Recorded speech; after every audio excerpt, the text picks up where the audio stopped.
Le Nouvel Esprit Public, Philippe Meyer, bonjour.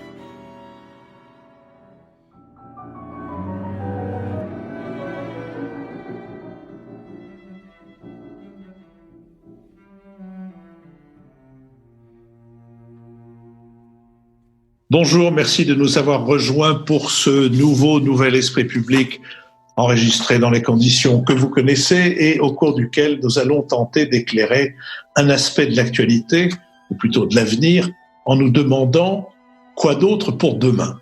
Nous le ferons avec Nicolas Bavrez, avocat et essayiste, avec David Jez, essayiste et professeur à Sciences Po, avec Lucille Schmitt, membre du comité de rédaction de la revue Esprit, et avec Lionel Zinsou, président de la Fondation Terra Nova et ancien Premier ministre du Bénin. Nous sommes partenaires de l'hebdomadaire Le 1, dont le dernier numéro est intitulé « Déconfinement, le grand puzzle ». Les Québécois diraient le grand casse-tête. Les journalistes dans ce numéro, Julie Gacon et Manon Polic, constatent que si le confinement était oppressant, le déconfinement est angoissant. Le géographe Laurent Davzy souligne, je cite, que ce sont les territoires les plus riches, les plus développés qui sont frappés prioritairement. Ce qui était hier vertueux, poursuit-il, en termes économiques, devient aujourd'hui une grave faiblesse, et notamment ces grandes régions urbaines dont les bassins d'emploi sont irrigués par des systèmes performants de transport collectif. L'inégalité des âges devant le virus fait que pour Laurent Davzy, je cite, il revient aux personnes âgées de prendre leurs responsabilités et toutes les mesures de protection qui réduiront la pression économique pesant sur les jeunes. Le journal s'intéresse à l'Allemagne et à son fédéralisme, au Brésil et à ses évangéliques autour du président Bolsonaro, ainsi qu'à la Corée du Sud et à sa stratégie des 3 T. Dans sa veine juste et insolite, le romancier Sylvain Prudhomme y ajoute une page personnelle. Sous l'onglet « Qui t'a fait toi » de notre site, vous pouvez trouver 2 entretiens avec Michèle Perrault, historienne du mouvement ouvrier et à qui l'histoire des femmes doit être devenue une discipline à part entière. Sous l'onglet « L'Ebada », depuis mercredi dernier, un entretien avec François Bujon de l'Étang sur les tenants et les aboutissants de la situation sanitaire, économique et politique des États-Unis. Après la Russie, le Japon et le Royaume-Uni, nous poursuivrons cette série sur la pandémie vue d'ailleurs. Nous vivons de vos contributions et de vos encouragements.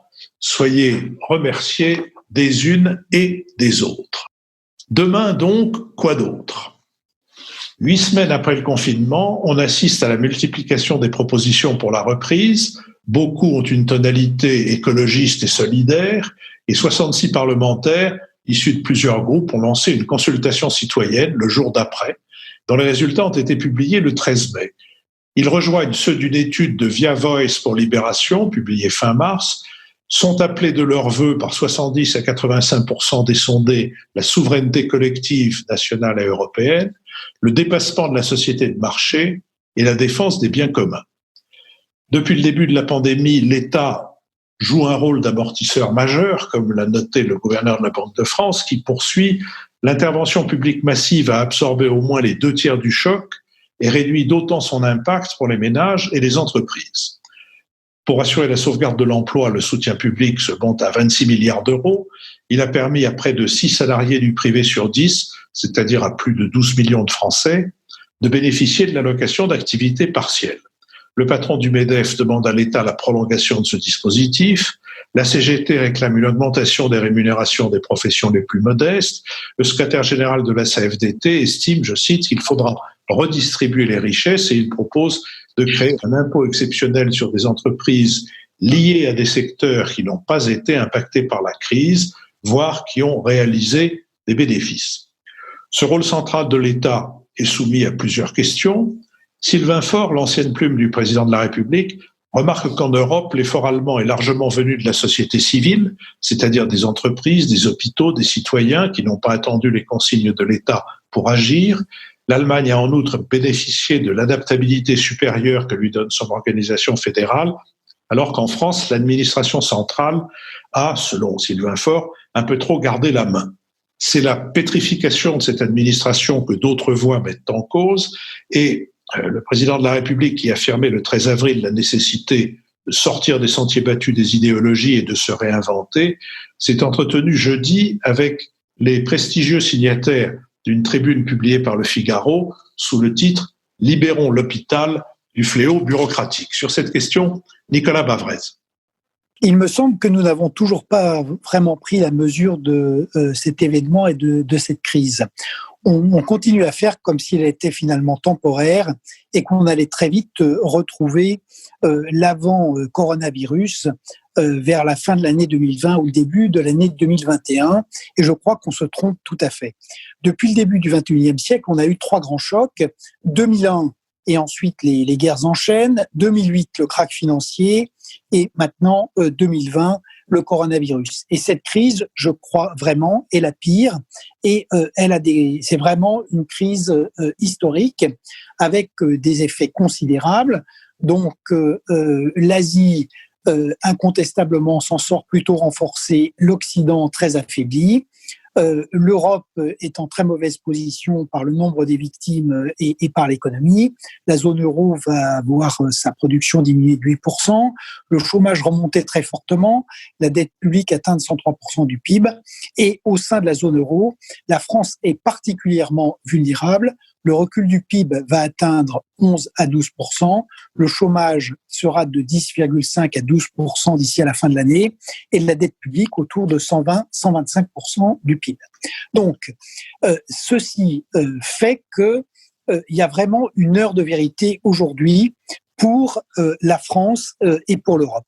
La France est vraiment maintenant en risque de déclassement après les quatre décennies de décrochage lent, et on risque vraiment de devenir non seulement un pays de l'Europe du Sud, mais un pays d'émergents.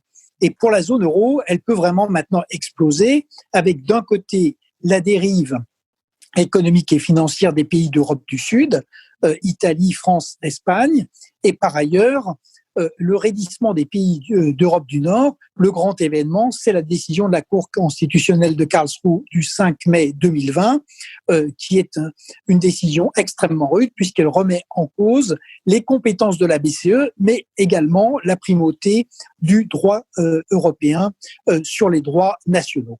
Donc voilà pourquoi la période qui s'ouvre va être vraiment extrêmement importante parce qu'elle va décider du déclassement définitif ou non de la France et éclatement ou non de l'euro qui conduirait évidemment à l'explosion du grand marché européen. Donc, ce sur quoi je voudrais insister, c'est que finalement, on n'est pas tellement, en tout cas en France, devant un problème de relance, on est devant un problème de reconstruction. Et cette fois-ci, on n'a vraiment plus droit à l'erreur. En 2008, on avait fait comme d'habitude, on avait augmenté les dépenses publiques, on a augmenté la dette, on a augmenté les impôts. Et on s'est retrouvé à passer, grâce à ça, à côté de la reprise et à aggraver nos problèmes structurels. Cette fois-ci, ça n'est vraiment pas possible. Donc, quel est le diagnostic ? Le diagnostic, il est clair. On n'a pas de problème de consommation pour l'instant, puisqu'on a 60 à 80 milliards d'euros d'épargne forcée. Ce qu'il faut, c'est que les Français cessent d'avoir peur, et notamment la peur du chômage. Et donc, le problème essentiel, il est du côté des entreprises, parce que l'investissement, à l'inverse, va tomber de 35 à 40%, et qu'on est menacé par un emballement à la fois des faillites et du chômage. Donc, c'est bien de ce côté-là qu'il faut absolument porter l'effort et consacrer des moyens qui ne seront pas des moyens illimités. Et donc, il faut éviter de refaire les erreurs du passé, c'est-à-dire le protectionnisme, l'étatisme, la course aux dépenses et aux impôts. Donc, ça ne veut pas du tout dire qu'on ne peut pas réorienter un certain nombre notamment de grandes filières, mais il faut être clair, la priorité absolue, c'est de retrouver le plus vite possible un niveau de production, un niveau de vie, un niveau d'emploi suffisant. Tel que les choses sont parties, la diminution de la production dans ce semestre, elle a été de 25%, la diminution de l'investissement de 50%. Donc, tel que les choses sont parties, il faudra plusieurs années pour que la France retrouve son niveau de production, d'emploi et le niveau de vie de 2019, sauf si vraiment on accepte de faire bouger un certain nombre de choses. Donc, il faut faire bouger le travail avec de la flexibilité. pas le relèvement, on va éviter les mesures jacobines avec le relèvement général de la durée du travail, c'est pas l'objet, mais il faut de la flexibilité. Notre stock de capital diminue, il va falloir l'aider avec des mesures sur l'investissement. Et enfin, si on veut relocaliser, réindustrialiser, il faut desserrer le carcan réglementaire et fiscal. Et dans les secteurs les plus atteints, il faudra que l'État renonce à ses créances fiscales et sociales. Et au-delà, je pense qu'il y a une vraie réflexion à avoir sur l'État parce que la situation est très ambiguë. Oui, l'État a réassuré l'économie et la société, mais l'État a complètement failli dans la crise sanitaire. Il n'a rien anticipé. On n'a toujours pas de tests d'application et de traçage. Et la montée en puissance des lits de réanimation reste faite uniquement par la base, mais on n'a pas réussi à stabiliser un niveau de lits de réanimation qui permette de faire face à une éventuelle deuxième vague. Donc, en réalité, cette crise, elle a montré la faillite de l'État, elle l'a montré aussi par la défiance maximale des Français vis-à-vis des institutions et vis-à-vis des dirigeants. Donc l'État doit se remettre en question, il doit se réformer, il doit se recentrer sur ses missions qui sont précisément la sécurité et la résilience de la nation et il doit accepter de se décentraliser puisque c'est ça qui a marché. Et par ailleurs, du côté européen, il est bien vrai qu'il va falloir monétiser les dettes, il faudra des prêts et des aides à l'Europe du Sud, mais en échange, il faudra que ces pays acceptent d'engager des réformes et de remettre leurs finances publiques en ordre. Donc c'est ce sur quoi je voudrais finir. Vous voyez, on a toujours dans l'idée que c'est un simple choc dont finalement et qu'il y aura un retour à la normale assez rapide. C'est tout à fait faux. Nous sommes vraiment comme en 1945. Il faut reconstruire un État, une économie et une société qui sont tout à fait ravagées, il faut le dire. Et on ne pourra le faire que si, en plus d'une politique économique énergique, une politique de redressement, on a également une refondation de la nation, de la communauté des citoyens, ce qui veut dire puisque la défiance des citoyens, elle est d'abord fondée sur le mensonge, comme on l'a vu avec les masques et les tests. Donc, il faut pour ça une reconstruction aussi politique et morale qui passe par un discours de vérité.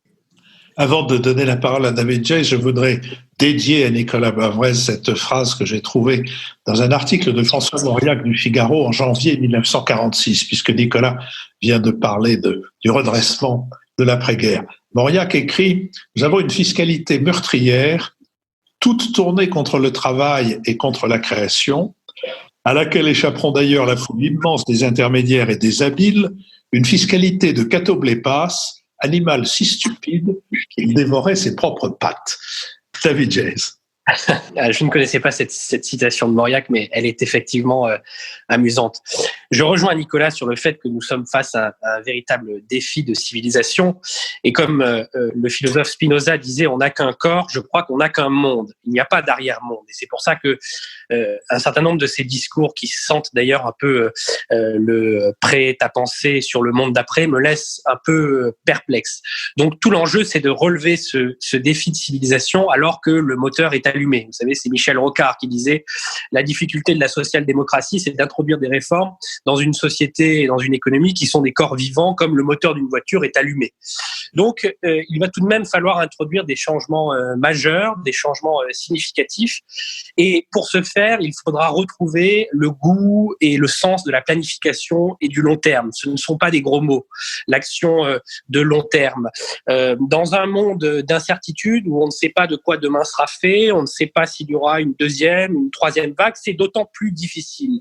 Et quelle forme pourra prendre cette planification ? Ce ne sera sans doute pas l'État surplombant dans sa majesté qui descendra dans les territoires auprès des citoyens, des entreprises, mais ce devra être un effort de planification partagé, approprié par les citoyens, dans la confiance. J'ai presque envie de dire une planification contractuelle, même si cela fleure un peu l'oxymore.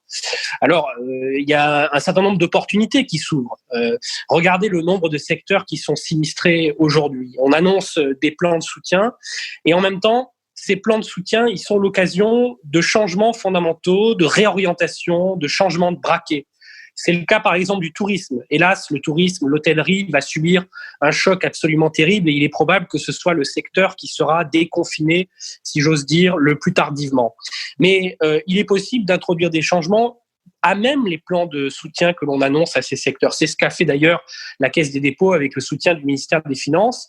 Le plan de soutien au secteur touristique est assorti d'un certain nombre de contreparties, d'un certain nombre de réorientations sur la montée en puissance de l'écotourisme, sur la montée en puissance des circuits courts, sur l'effort de sobriété. Et au fond, c'est extrêmement important parce que toutes les mesures qu'on va introduire dans le cadre de ces plans de soutien ou de ces plans de relance auront un effet cliqué considérable sur le long terme. Donc, il faut introduire de la planification alors que le moteur est allumé et alors que l'économie est sinistrée. Donc, on mesure quand même toute la difficulté de la tâche de nos gouvernants et c'est pour ça que moi, je m'abstiens de les critiquer parce que c'est vraiment une tâche qui est extrêmement difficile. Ensuite, nous sommes face à un problème encore plus grave, qui est un problème de civilisation démocratique. Nous avons un niveau de défiance dans les démocraties occidentales et singulièrement en France qui est absolument considérable. Et cette défiance, elle est à tous les étages. Évidemment, des citoyens vis-à-vis des gouvernants, comme l'a dit Nicolas, mais aussi entre tous les secteurs de la société. On a plein d'exemples de mauvaises collaborations entre le public, le privé, l'État, les collectivités territoriales, la société civile, les associations. Et donc l'enjeu qui est devant nous, c'est vraiment celui d'une reconstruction nationale, je dirais même d'une refondation de notre compromis fondamental. J'ai en tête, moi, ces lignes que Foucault avait consacrées à la commission Erhardt. Je ne sais pas si vous voyez qui était Ludwig Erhardt, à la fois ministre des Finances et chancelier allemand, qui avait été chargé de définir, au fond, les éléments du compromis fondamental de l'Allemagne dans l'après-guerre. Une Allemagne qui avait été détruite, qui avait été réduite à néant, qui était occupée par 4 armées d'occupation différentes. Et au fond, cette commission qui rassemblait toutes sortes de personnes, à la fois des intellectuels, des juristes, des chefs d'entreprise, des syndicalistes, etc. Elle a eu pour mission de réfléchir à ce que pourraient être les éléments du compromis fondamental. Donc la forme fédérale du pays, l'état de droit, la cogestion et la codétermination dans les entreprises, l'attachement aussi à la stabilité de la monnaie. Voilà quelques éléments du compromis fondamental. Et sans ce travail d'élaboration analogue, compte tenu de la crise de civilisation que nous traversons, nous resterons dans un niveau de division, de brouillard, d'incertitude qui nous empêchera de faire de grandes choses. Et je ne sais pas aujourd'hui, moi, vous dire quels sont ces 5 ou 6 grands principes fondamentaux qui seraient susceptibles de réunir la nation française. Et pourtant, ce travail, il va falloir le faire. D'autant plus, et j'en termine par là, que nous entrons dans un monde où, je paraphrase ici Jean-Marc Jancovici, nous avons plus de contraintes et moins de moyens. C'est-à-dire que nous devons à la fois sauver la démocratie libérale à laquelle nous sommes attachés de la crise extrêmement grave dans laquelle elles sont prises depuis une dizaine d'années. Nous devons assurer la transition écologique compte tenu de l'état de dégradation extrême dans lequel sont nos écosystèmes et notre planète. Et dans le même temps, la croissance forte s'est terminée compte tenu des excès du capitalisme débridé, des inégalités qu'il a produit. Et nous sommes peut-être en phase de stagnation. Donc nous avons énormément de contraintes, des moyens qui sont en diminution et c'est pour cela que je souscris effectivement à ce terme. C'est un travail de reconstruction nationale et internationale qui nous attend et il va falloir se retrousser les manches. Lucile Schmitt. Oui, merci beaucoup Philippe. Bon, écoutez, avec ce panorama dressé par Nicolas et David, au fond, moi, ce qui me frappe, c'est que la situation dans laquelle nous sommes après ce confinement, mais qui ne sonne pas la fin du tout du coronavirus, c'est une grande incertitude qui est à la fois une incertitude sur l'avenir parce que nous ne savons pas comment cette pandémie va évoluer et quoi qu'en dise le professeur Raoult, nous ne savons pas si nous en avons encore pour 6 mois, 1 an et jusqu'à quand nous traînerons en fait un mode de vie qui n'a rien à voir avec le mode de vie que nous avions il y a encore 2 mois. Et donc, ça rend au fond notre pari sur l'avenir très compliqué parce que lorsqu'on écoute Nicolas qui nous explique qu'au fond, c'est changer radicalement ou mourir, ou qu'on écoute les députés qui ont lancé la plateforme du jour d'après qui nous expliquent que le coronavirus, quelque part, est une chance puisqu'il va permettre enfin d'avoir un modèle de société qui soit plus résilient, qui soit plus démocratique, qui soit plus écologique.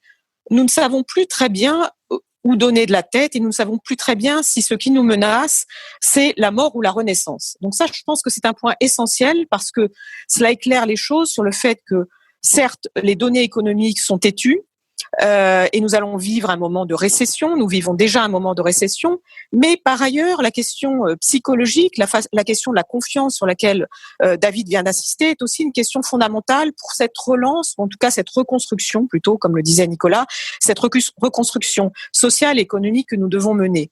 Et c'est là, à mon sens, que sur cette question de la confiance, de la psychologie collective, il y a quelque chose qui ne fonctionne pas bien aujourd'hui. Pourquoi ? Parce que, en ce qui me concerne, j'ai vécu ce confinement comme un dévoilement d'un modèle français extrêmement autoritaire, où la question des libertés qu'il fallait mettre entre parenthèses pour des raisons de vie et de mort, c'était certes important, mais j'ai trouvé que peu de voix, contrairement à ce qui se passe par exemple au Royaume-Uni, s'étaient élevées pour dire comment notre système de décision et la question de l'articulation entre sécurité et liberté pouvaient être menée.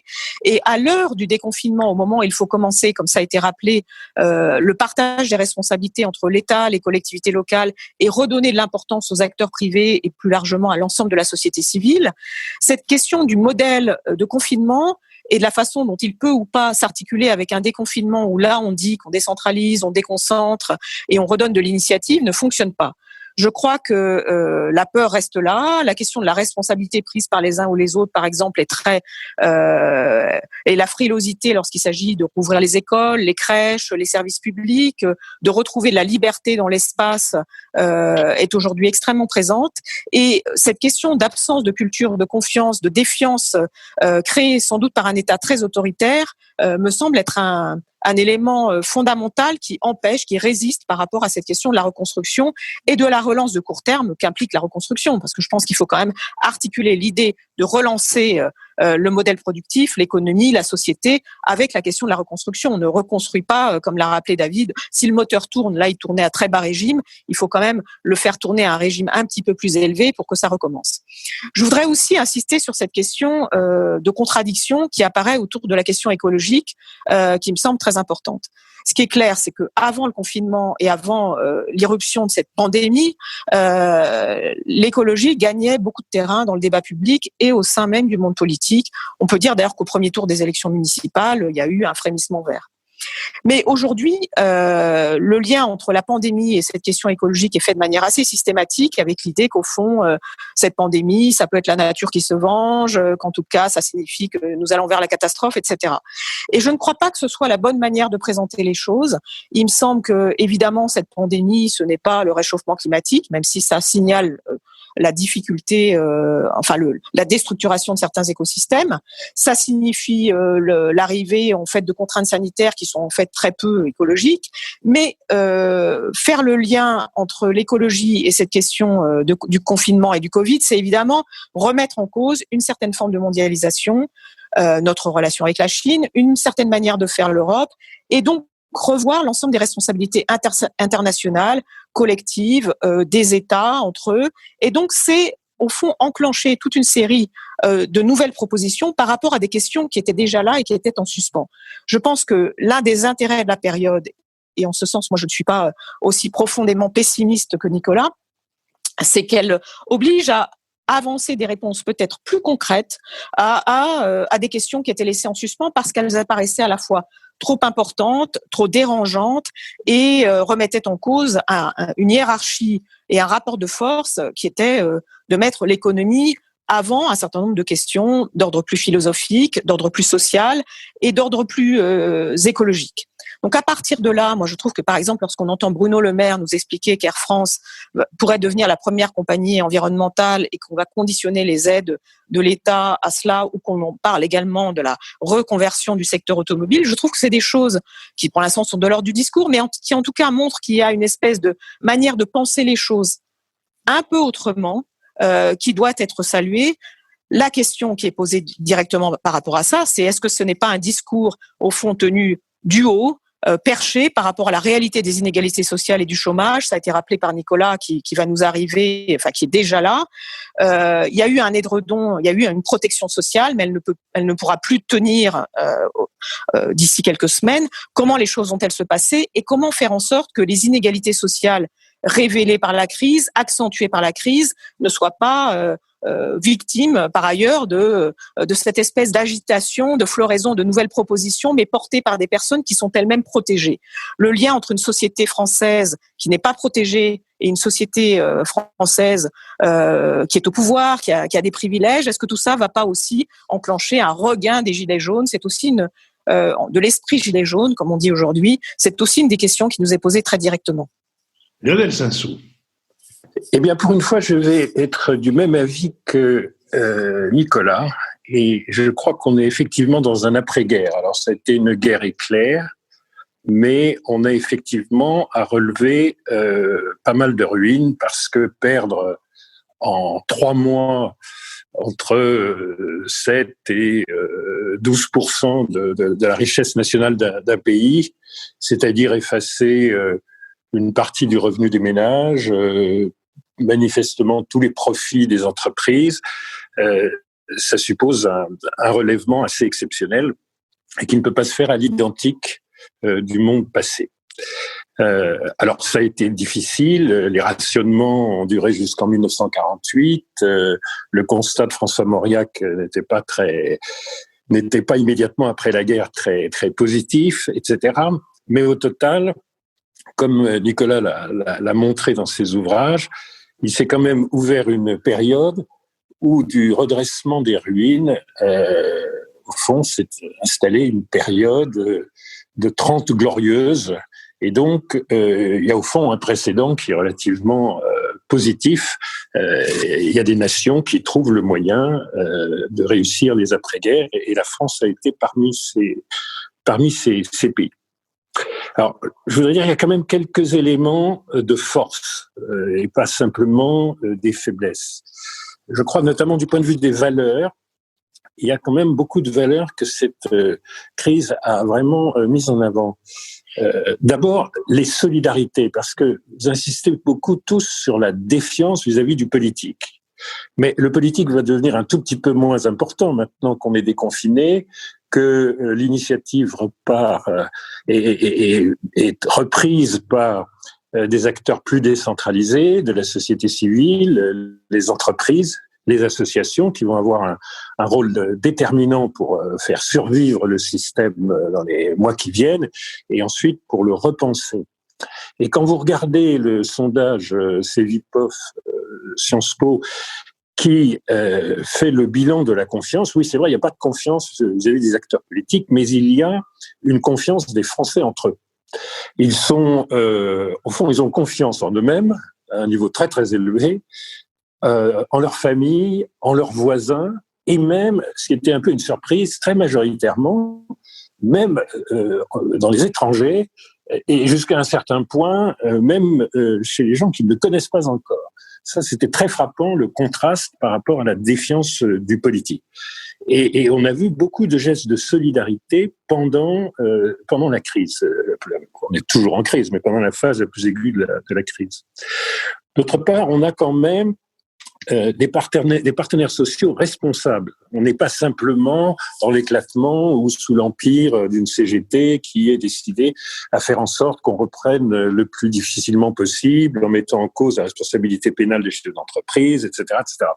On a des syndicats, la CFDT qui est devenue le premier, l'UNSA et autres, qui signent tous les accords de branche en ce qui concerne les mesures sanitaires et la réorganisation de l'offre et la fameuse flexibilité que Nicolas a évoquée, et qui sont aujourd'hui de loin les plus représentatifs. Et du côté des entreprises, on a quand même des entreprises qui ont le goût de leur survie et qui sont des entreprises assez puissantes. Je vous rappelle qu'on a des entreprises qui, au fond, sont plus nombreuses à être dans le camp des multinationales assez maîtresses de la mondialisation que dans beaucoup d'autres pays européens. Et donc, oui, nous n'avons pas les GAFA, certes, nous ne sommes pas les champions d'exportation, mais nous avons au total un certain nombre d'entreprises de grande taille qui peuvent faire bouger les lignes et qui en ont le pouvoir. Alors, on est très frappé par le fait que Sanofi a fait un pas de côté malheureux voulant réserver une production de vaccins aux États-Unis, mais enfin la vérité c'est que c'est le numéro 2 de la pharmacie mondiale et qu'il est un groupe extraordinairement pertinent Il n'est d'ailleurs pas un groupe complètement français, contrairement à ce que pensent les Français, puisqu'il est très franco-allemand, étant issu de Höchst. Mais enfin, nous avons des entreprises responsables et des partenaires sociaux, de façon générale, responsables et pris dans des négociations. Donc, il y a des valeurs de solidarité. Et alors, vous avez parlé aussi énormément des inégalités. Alors évidemment, on a beaucoup de travail à faire pour l'égalité, surtout dans un pays passionné d'égalité, mais on fait quand même partie de la dizaine de pays les plus égalitaires au monde. Alors, très bien, je veux dire, il y en a 180 derrière nous qui le sont moins, et même si nous sommes très mécontents de nous sur ce point, il y a une conscience chez tout le monde qu'il faut améliorer la situation des plus vulnérables, et vous remarquerez que les plans de sortie de crise, et même pendant la crise, ont vu l'État jouer un rôle d'assureur social important, et il y a de nombreuses mesures pour essayer de viser non pas une reprise de la consommation à l'identique, mais en faisant en sorte que les plus vulnérables aient les moyens. Vous avez de nombreuses mesures de revenus qui sont mises en place. En outre, il va y avoir les effets positifs de la réponse au mouvement des Gilets jaunes, Lucille. Il y a des éléments de pouvoir d'achat qui ont été distribués et qui prennent leur plein effet en année pleine, en 2020, qui ont été mis en place après le grand débat ou juste avant. Donc, nous ne sommes pas non plus, en ce qui concerne la valeur d'égalité, très en retard sur le reste du monde. Moi, je crois que ça, c'est important. Enfin, on a aussi quand même une panoplie d'instruments pour penser le monde de demain. Par exemple, un élément important pour que les gens ne surépargnent pas et que, de cette façon, ils remettent dans la circulation et donc dans la production une partie de la surépargne qui est apparue, qui en 3 mois va probablement atteindre 80 à 100 milliards d'euros, c'est-à-dire quand même 4 points de richesse nationale. Par exemple, tout ce qu'on peut faire sur le logement. Et tout ce qu'on peut faire sur le logement s'articule parfaitement avec la transition énergétique, puisque le logement, c'est un poste très important de nos émissions carbone. C'est vrai qu'il faut repenser complètement les transports qui ont été très affectés, même le transport routier qui a quand même magnifiquement assuré l'approvisionnement des Français en biens indispensables est quand même au total très touché, mais c'est l'occasion, si on les aide en investissement, de changer profondément le parc. De même pour l'industrie automobile. On sait que l'instrument de relance de l'automobile peut parfaitement être conditionné au développement des hybrides, des véhicules neufs à faible consommation ou des véhicules électriques. Et on sait le faire, et en 2009-2010, on a su rattraper tout ce qui avait été perdu dans l'industrie automobile, qui est une industrie très importante. Donc, on a une boîte à outils qui n'est pas mauvaise. Alors, vous êtes ému de la dette, et vous avez parlé fiscalité. Philippe, vous avez introduit en parlant des idées d'impôts sur les grandes entreprises qui font des bénéfices, sur les plus riches, etc. Mais enfin, on est dans une conjoncture de taux d'intérêt faibles, avec une désinflation très forte, on va même probablement passer en déflation.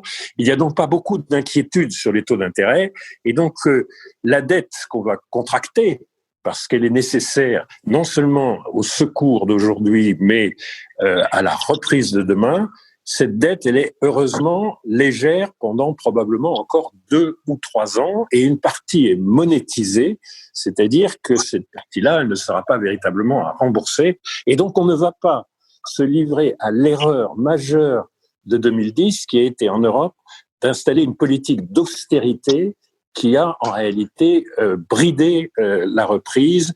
Et comme nous devons maintenant essayer de gérer le monde d'après, et qu'on a vu l'appétit des Français pour cela. La digitalisation est extraordinaire. Nous sommes en ce moment dans une émission digitale, virtuelle, comme l'enseignement a basculé en quelques jours. On a vu énormément de développement dans l'e-commerce, dans les vidéoconsultations médicales. Il y a un appétit extraordinaire, mais ça demande un gros effort d'investissement, et c'est contradictoire avec des politiques d'austérité. Donc je pense qu'on a maintenant bien conscience de ça. On a une panoplie d'instruments. il va falloir les financer. Oui, ça va coûter en dette. Cessons de diaboliser les dettes parce que pour l'instant, il faudra régler le problème, il n'y a pas de doute. Mais pour l'instant, ça n'est pas une limite. Ne nous bridons pas. Nous avons les instruments et peut-être même les financements pour penser le monde d'après avec des accélérations de tendance qui montrent que l'opinion y est prête. Elle est prête à avoir des façons d'être en vacances, des façons de se transporter, des façons de se chauffer, des façons de s'éclairer qui sont complètement nouvelles. L'esprit public a changé complètement en 2 mois sur ces éléments qui sont fondamentaux pour que le monde d'après soit meilleur. David Jays. Je disais tout à l'heure, Philippe, que nous sommes face à un défi de civilisation et une question très importante pour moi est au fond de savoir si nous arriverons, comme disait Peggy, à voir ce que l'on voit et à nous poser les bonnes questions sans œillères. La capacité à éviter le contreplaqué et à faire une analyse concrète de la situation concrète est, à mon avis, centrale. Et de ce point de vue, je trouve qu'en France, pour le moment, le compte n'y est pas. Je suis, à vrai dire, un peu gêné par la tournure du débat qu'on voit se cristalliser autour de 2 positions polaires dont l'une et l'autre ne me conviennent pas tout à fait. D'un côté, on vous explique que cette crise, c'est avant tout l'échec du néolibéralisme et de l'austérité, mais ça ne me paraît pas tout à fait convaincant dans un pays, comme le disait Lionel tout à l'heure, qui est sans doute l'un des moins inégalitaires de l'OCDE et où nous avons un niveau de dépenses publiques qui est de l'ordre de 56% du PIB. Quant aux dépenses de santé en France, elles représentent à peu près la même proportion qu'en Allemagne, autour de 12% du PIB. Et puis de l'autre, vous avez des positions tout aussi tranchées qui vous expliquent au contraire que cette crise, c'est le résultat de la bureaucratie tatillonne, des lourdeurs de l'État, de la technocratie. Et au fond, le marché serait beaucoup plus efficace parce qu'il a vu les choses 2 mois avant. En somme, parce que les cours de bourse se sont effondrés en février, le marché serait plus efficace pour anticiper ce genre de crise. Mais si les cours de bourse se sont effondrés en février, c'est précisément parce que le marché est myope.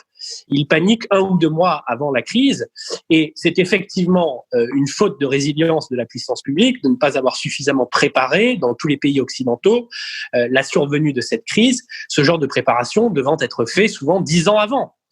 Donc de ce point de vue, on voit poindre la reconstitution d'un clivage gauche-droite dans ce qu'il peut avoir de plus classique et aussi en un sens de plus énervant. Alors moi, je crois que nous avons besoin avant tout de retrouver le sens du long terme et surtout, nous avons besoin de dépasser ces discours en considérant que la quantité ne fait pas la qualité. C'est-à-dire que ce n'est pas parce que les dépenses publiques représentent 56% du PIB que l'État est omniprésent. Je dirais même qu'il a sans doute gagné en quantité ces dernières années, ce qu'il a un peu perdu en qualité. Il y a une phrase de Pierre Legendre que j'aime bien qui disait « L'État se technocratise en même temps qu'il est symboliquement neutralisé ». Et cette perte du sens du long terme, pour moi, est assez éloquente. Alors, on a quand même vu se dessiner des choses intéressantes dans la crise. Je vais reprendre un peu de l'optimisme de Lionel à mon compte.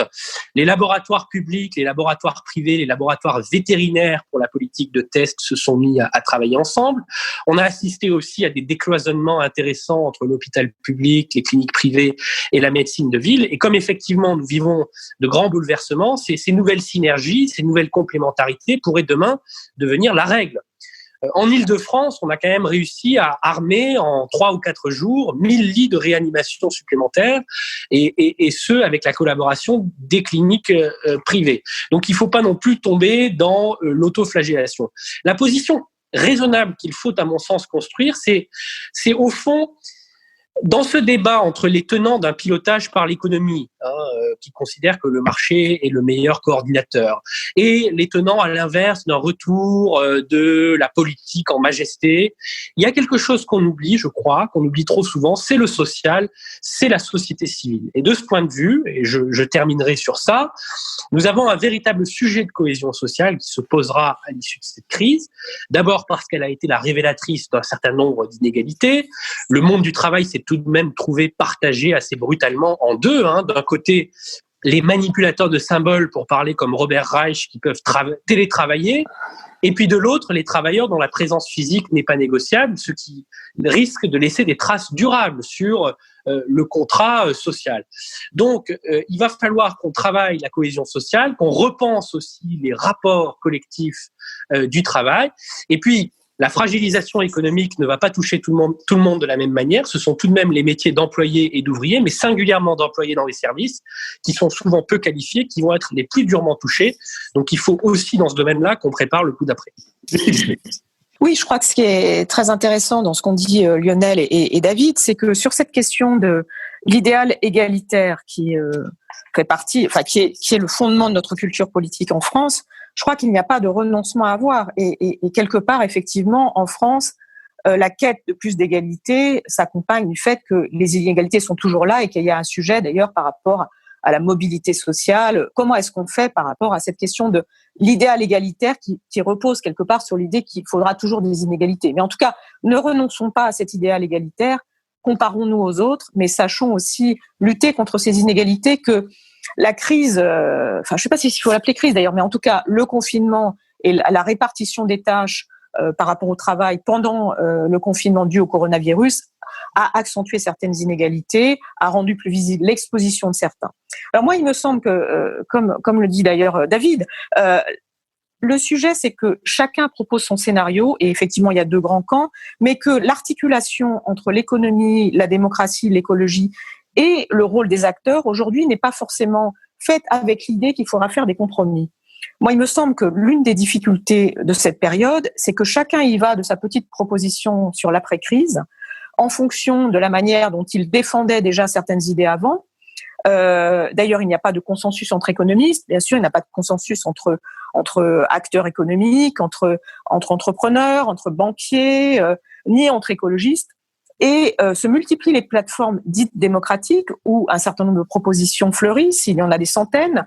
Et à partir de là, que fait-on de ces propositions qui fleurissent par rapport à un mode de gouvernement assez autoritaire qui va le rester, avec, comme je le rappelais tout à l'heure, donc une limitation des libertés, et donc un président de la République, un gouvernement qui sont en position d'hyper-responsabilité, dont je rappelle qu'ils vont avoir affaire, que déjà il y a une 60aine de plaintes contre eux pour non-assistance à personnes en danger, etc., à cause de la crise sanitaire. Donc un gouvernement ultra responsable, des milliers de propositions plus démocratiques les unes que les autres, et beaucoup de prises de position pour dire voilà ce qu'il faudra faire. Comment est-ce qu'on fait coïncider ce jeu d'acteurs pour faire en sorte que des compromis émergent et que quelque part les propositions sur le modèle d'après ne soient pas les mêmes que celles sur le modèle d'avant. Je vais prendre deux exemples. Sur l'écologie, Lionel disait au fond on a beaucoup de solutions technologiques sur la question de la voiture, sur l'avion, faut-il substituer à certaines lignes le train. Enfin, je crois que les choses se sont beaucoup accélérées là-dessus. Pour autant, on ne peut pas dire que les compromis nécessaires soient forcément portés par ceux qui incarnent l'écologie. Donc, quels sont les compromis qui permettent de faire face, comme le dit Bruno Latour, à la crise climatique qui est infiniment plus forte, celle qui nous menace, que ce qu'on vient de vivre avec le coronavirus. Donc ça, c'est un vrai sujet. Sur la question démocratique, quand on voit que la Convention citoyenne pour le climat a pris position pendant le confinement pour faire un certain nombre de propositions, mais surtout de méthodes vis-à-vis du gouvernement, comment est-ce qu'on articule démocratie participative, interactive et le fait que les droits du Parlement sont quand même très rognés pendant cette période. Comment est-ce qu'on donne en fait une espèce de portée au contrat démocratique et social en ce moment? Moi, je suis assez frappée que au Royaume-Uni, par exemple, une commission d'enquête va être faite sur cette question de gestion de la crise. En France, c'est sans doute le Sénat qui va le faire, mais d'ores et déjà, l'exécutif prend assez mal l'idée d'une commission parlementaire sur ces questions-là, alors que je crois qu'il est essentiel que notre vie démocratique reprenne petit à petit une espèce d'espace qu'elle n'a plus depuis le début de cette crise. Toute la question est bien comment est-ce que contre-pouvoir et pouvoir se raisonnent, se répondent les uns les autres, de façon à ce que le contenu des compromis apparaisse et qu'on n'ait pas le sentiment que autant de mondes parallèles apparaissent régulièrement dans la presse autour de tribunes collectives signées par des gens qui se connaissaient déjà avant la crise et qui quelque part réexplorent leurs certitudes. Merci Lucille. J'ai lu quelque part que un humoriste proposait qu'on invente un appareil qui produise régulièrement des pétitions bienveillantes pour l'avenir de l'humanité. Nicolas Bavrez. C'est vrai qu'il faut éviter les visions manichéennes qui sont souvent le le lot de ces périodes de crise. En fait, on doit pouvoir arriver à trouver des modes d'articulation sur les éléments qui sont vraiment fondamentaux. Donc, moi, j'en vois au moins 4. La première, c'est la question du travail. Le travail, ça fait partie des points forts français. Pourquoi ? Parce que la France a quand même ce privilège d'avoir des talents, des cerveaux qui sont demandés dans le monde entier. Et là, on va avoir d'un côté du chômage, parce que comme les salaires ne baisseront pas, on va avoir une montée du chômage. Et en même temps, il faut arriver à mobiliser le travail pour essayer de faire ces changements dont on a parlé. La deuxième question a été abordée par Lucille Schmitt, c'est-à-dire comment concilier le court terme. La priorité absolue, c'est d'essayer de compenser les pertes de production et d'emploi, donc de remettre le moteur en marche le plus vite possible, et tout en faisant les changements structurels. Et ça, je pense qu'il y a 3 grandes pistes qui sont le numérique. On a vu qu'il y a quand même un retard français inouï par rapport notamment aux pays d'Asie, aux démocraties d'Asie comme la Corée du Sud ou Taïwan.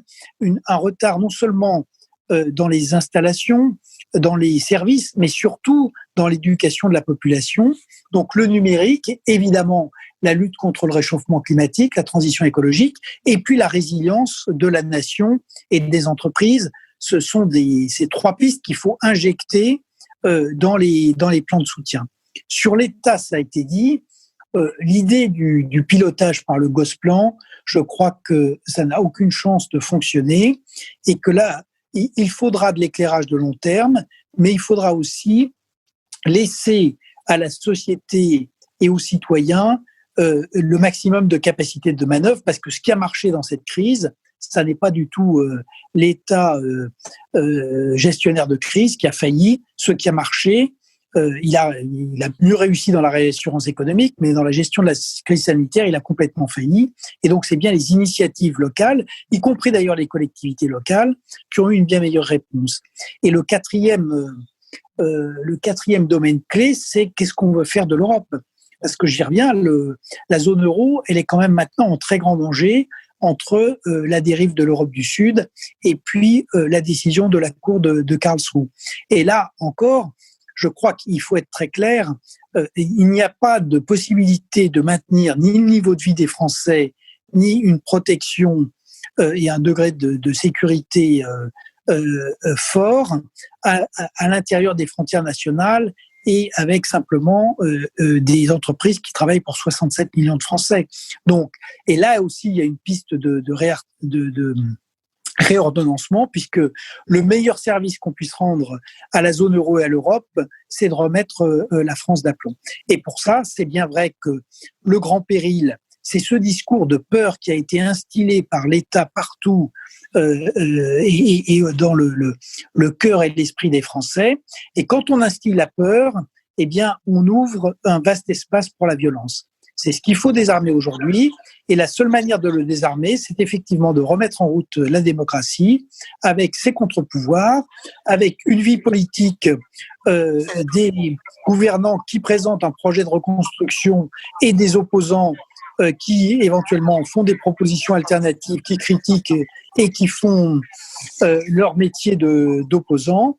Et par ailleurs, il faut évidemment remettre en route dans les contre-pouvoirs la justice, qui est en grande vacances depuis 2 mois, ce qui est absolument stupéfiant et qui n'a aucun équivalent dans aucune autre démocratie.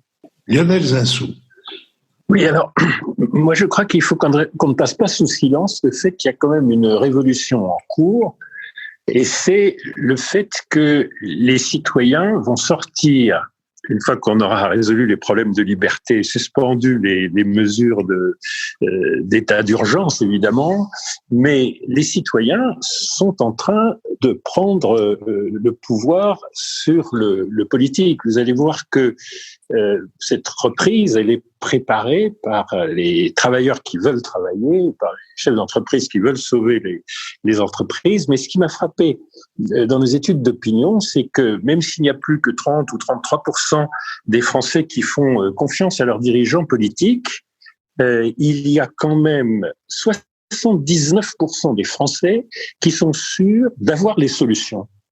Et moi, je pense que le problème, c'est pas tellement la question de la défiance vis-à-vis du politique, c'est que les politiques ont manifestement une certaine défiance vis-à-vis des citoyens. Et que ce qu'il faut rétablir, c'est la capacité de faire confiance aux citoyens. Il faut tester si les citoyens ont vraiment des éléments de solution. Mais il y a quelque chose qui est important, c'est que les citoyens, ils avaient déjà un peu prévu le monde d'après dans leur comportement, et ça, dans le monde d'avant. Parce qu'il y a quelque chose de toujours troublant dans les crises, c'est quand on cherche quand a commencé la crise précédente. En 2008, c'est pas la faillite de Lehman Brothers en septembre 2008. C'est pas le début de l'effondrement du système financier. Tous les indicateurs de conjoncture s'étaient inversés au printemps 2008. Eh bien, là, regardez, les changements d'habitude des citoyens, ils précèdent cette crise. Et en fait, ils formatent et ils nous permettent de voir ce que va être l'immédiate après-crise. Regardez les changements dans l'alimentation. En réalité, ils n'ont jamais été aussi rapides. Des choses dont on pensait qu'elles étaient séculaires, changer le comportement, par exemple, par rapport à la consommation de viande, ce sont des choses qui se font à un rythme de l'ordre de 4% par an, c'est-à-dire que ce sera métamorphosé en 10 ans. Et les changements d'habitudes alimentaires ont un rythme un peu partout dans le monde, mais notamment tout à fait en France, ce qui est un rythme très étonnant. Regardez l'agriculture. L'agriculture, c'est pas seulement une question de technologie, c'est à la fois la technologie, mais c'est aussi la décision collective d'adopter la technologie. L'agriculture maîtrisée progresse, l'agriculture biologique progresse, les green tech commencent à se mettre en œuvre. Alors on pourra dire c'est moins rapide pour l'agriculture bio qu'en Autriche, ou c'est moins rapide que dans tel ou tel pays. En attendant, qu'est-ce qu'on voit? Par exemple, la viticulture française de qualité est en train de basculer dans l'agriculture biologique et parfois dans la biodynamie. C'est quand même tout à fait étonnant. Aujourd'hui, Château Lafite, qui est censé être le meilleur vin du monde, est en train de basculer complètement en agriculture biologique, ce qui sacrifie du rendement et ce qui améliore la qualité et toute une série de propriétés nutritionnelles et de santé. Vous avez donc des bastions très traditionnels qui changent rapidement. Regardez les habitudes de transport. Il n'a pas fallu attendre le Covid pour que les Français utilisent un peu moins leur voiture, un peu plus les transports collectifs et un rapport différent avec leur vélo, leur motocycle, etc., etc. Donc on a des changements qui sont aussi rapides que les changements qu'on a observés à la Poste avec la baisse très rapide du courrier, le développement de tout ce qui est digital. Regardez à quelle vitesse les enseignants ont prouvé qu'ils étaient parfaitement capables, ainsi que leurs élèves, ainsi que les parents d'élèves, de passer, alors il y a des inégalités, mais à 90%, à quelque chose qui ressemble à de l'e-learning. Mais ça améliore de beaucoup les relations entre élèves et enseignants, si c'est combiné avec du présentiel demain, mais ça permet de fonctionner. Moi, ce qui me frappe, c'est tous mes camarades et amis professeurs d'université qui me disent c'est extraordinaire, dans mes amphis, il y a 600 personnes et dans mes cours sur Zoom, il y en a 1000. Et donc, il y a des effets de productivité. Regardez comme le travail a changé rapidement, mais ça avait déjà précédé. Le télétravail vient de faire une démonstration de productivité, surtout quand les enfants seront à l'école, mais de productivité et d'efficacité, dans lesquelles on a un meilleur équilibre entre la vie professionnelle et la vie du travail. Tout le monde ne peut pas le faire, ça va de soi, mais ça concerne quand même une très grande partie des services, une partie de l'industrie, c'est-à-dire en fait la majorité de l'emploi. C'est des choses qui étaient expérimentales, mais expérimentées pas par l'État, expérimentés par les citoyens. Les changements de comportement, ils ont précédé et là, ils ont été accélérés. Et moi, je pense que c'est ça le plus important pour le monde d'après.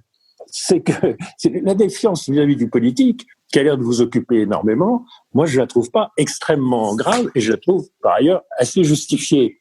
Mais ce qui m'inquiète, c'est l'inverse, c'est que l'establishment n'a pas confiance dans les citoyens. Eux, ils ont confiance en eux et ils pensent à près de 80% qu'ils ont les solutions. Et à mon avis, ce qu'il y a de frappant, c'est que, ils avaient commencé de le prouver auparavant et ils l'ont prouvé de façon accélérée dans cette crise. Et c'est ce que je disais tout à l'heure sur les valeurs de solidarité, la reconnaissance des soignants, la reconnaissance de ces métiers qui ont permis que toutes les fonctions indispensables, avec un dévouement extraordinaire des citoyens, avec même en prenant des risques pour eux-mêmes au service de la collectivité, ça, ce sont des choses qui se préparent depuis longtemps dans la société française et dont on avait les signes avant-coureurs qui étaient des signaux faibles, qui sont devenus des signaux forts.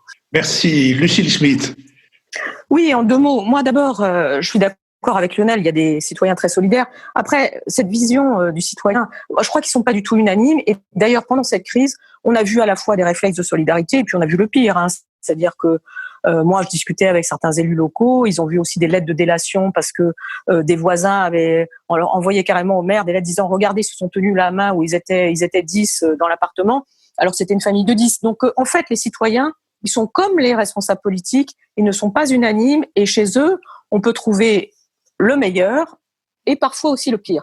Je crois que devant nous, par rapport à ce qu'on vient de discuter, il y a des choix à faire et il y a trouver des compromis, élaborer des rapports de force et quand même affronter des mécontentements et le fait que certains peuvent être perdants par rapport à ce qui se passe, cette transformation du modèle de développement, par rapport au chômage, etc. Donc, comment fait-on pour à la fois transformer le modèle, faire en sorte que ceux qui s'estiment déjà perdants de la mondialisation n'y voient pas là l'occasion d'alimenter le populisme? Il y a quand même une espèce de ligne de crête extrêmement difficile à trouver. Et je voulais, pour terminer, reparler de cette question de la mondialisation qu'on a effleurée là, dont Philippe et Nicolas surtout ont parlé.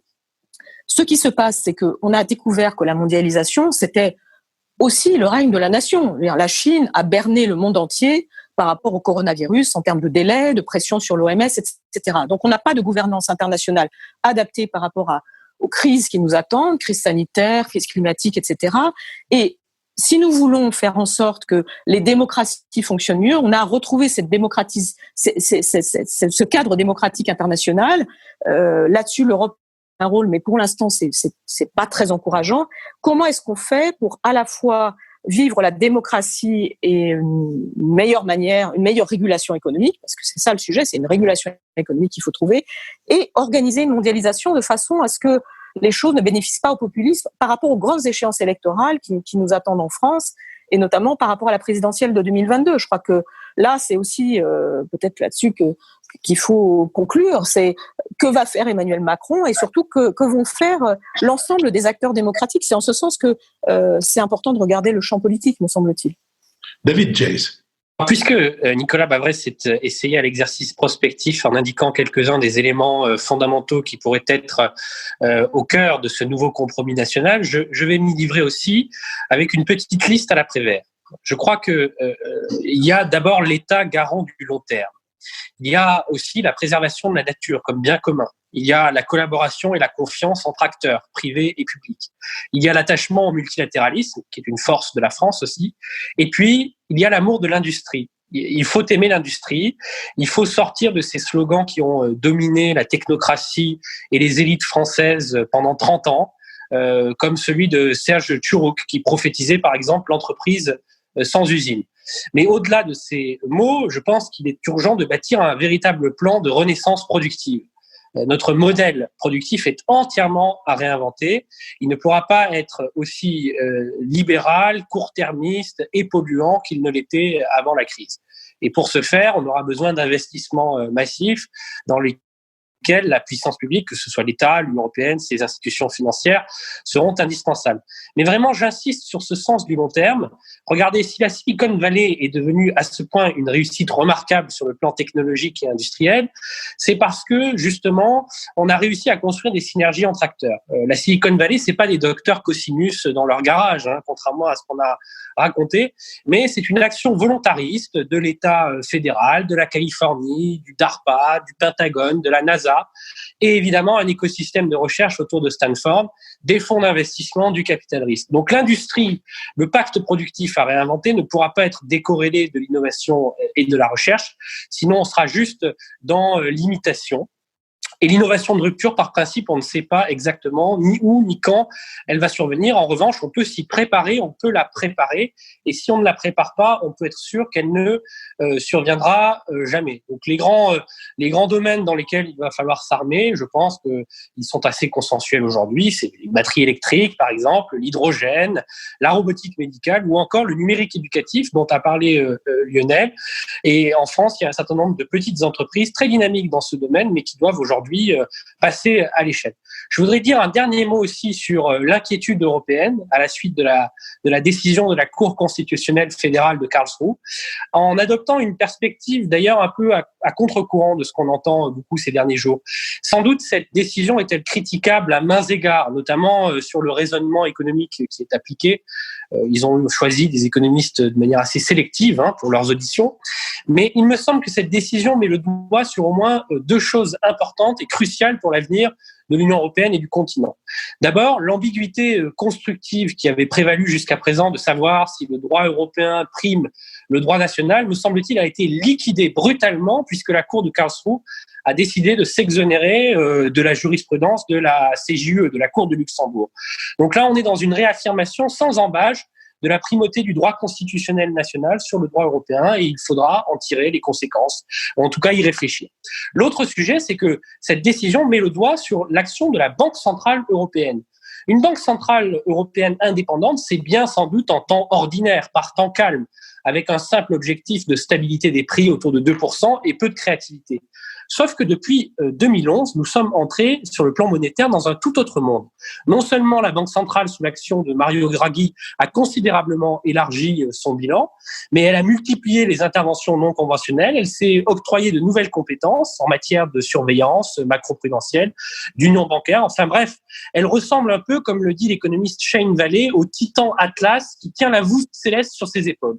Eh bien moi, je pense que cette décision de la Cour de Karlsruhe nous oblige à réfléchir au rôle que nous voulons confier aux autorités monétaires et sans doute à un effort de démocratisation des autorités monétaires dans un monde où elles jouent un rôle de plus en plus important.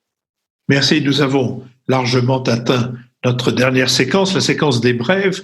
Je vais l'ouvrir en recommandant un roman qui est d'Antoine Sedanque, comme l'abbaye du même nom, roman intitulé « Que sont mes amis devenus » et publié chez Grasset. C'est un roman sur l'amitié, c'est un roman sur les gens qui n'entrent pas dans les moules et qui n'aiment pas les lois sécuritaires. C'est un roman sur les écrivains qui sont des traîtres et qui mettent vos secrets dans leurs livres.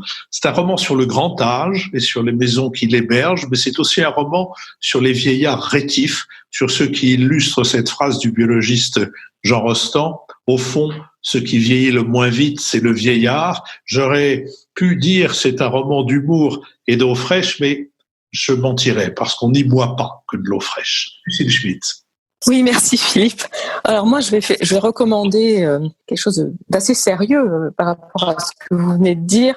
Non, je trouve que c'est le moment ou jamais de lire ou de relire Loïc Blondiot, qui est professeur de droit, qui surtout est de très longue date en fait un fervent partisan du développement de la démocratie interactive, participative, et qui appartient au comité de gouvernance de la conférence citoyenne pour le climat, qui me semble être vraiment une initiative excellente.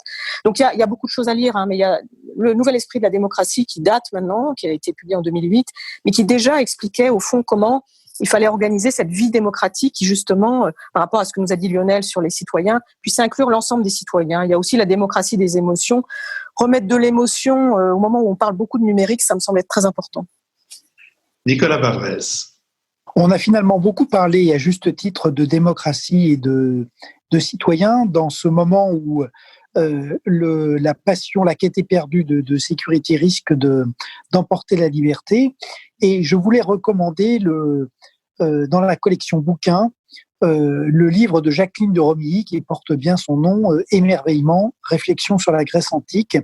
C'est un livre magnifique où on trouve à la fois les études de Jacqueline de Romilly sur l'invention de la liberté politique en Grèce et notamment à Athènes, et puis des articles qui sont d'ailleurs plus que des articles sur des figures mythologiques, historiques ou littéraires.